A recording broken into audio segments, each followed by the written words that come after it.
Welcome back. Former President Donald Trump is back in Mar-a-Lago this morning after that historic arraignment in New York. But how does this impact the political playing field going forward? We're speaking this morning with UB political scientist Sean Donahue. Good morning, Sean. Thanks for being with us. My pleasure. So the 2024 presidential race, obviously we're in April of 2023, so we got a lot of roadway here ahead of us. But how do these developments affect the presidential race? If there was any question, the president's speech last night may have given us a hint. Well, I think that we know that there's no chance that he's dropping out of the race, and this indictment does not require him to drop out or be excluded. But what we have seen in recent polling since he announced that a few weeks ago that he was going to be arrested, we've seen he's more consolidated the Republican field. How do you think this will impact other races for the presidential seat?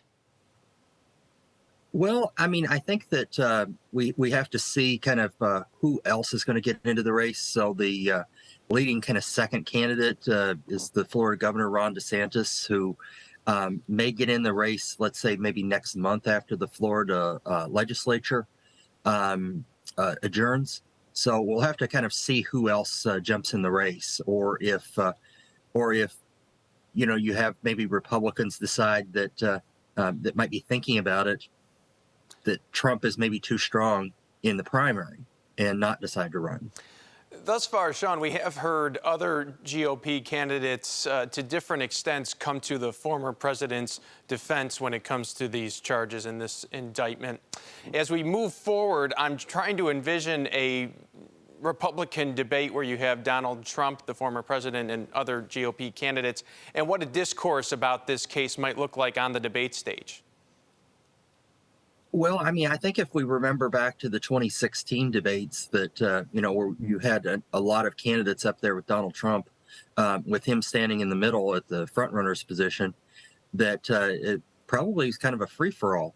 But, what we've seen is that kind of with the exception of the former governor, Asa Hutchinson of Arkansas, and Chris Christie, who may get in the race, former governor of New Jersey, that the other Republican candidates or potential candidates have seemed to very much rally around Trump. So we'll have to see how that would pop up when we start having debates, which presumably I think would be probably around August. Mm-hmm.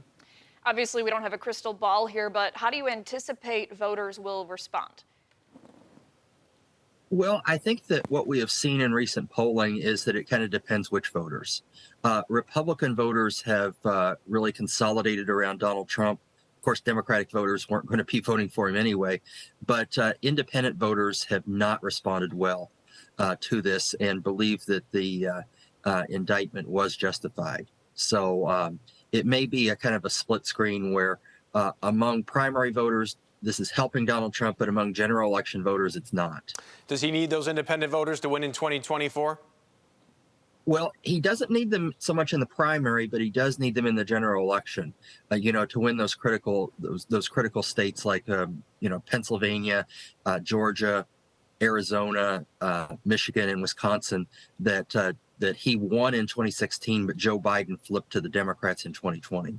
All right, Sean Donahue from UB, thanks for being with us this morning. We appreciate it. My pleasure.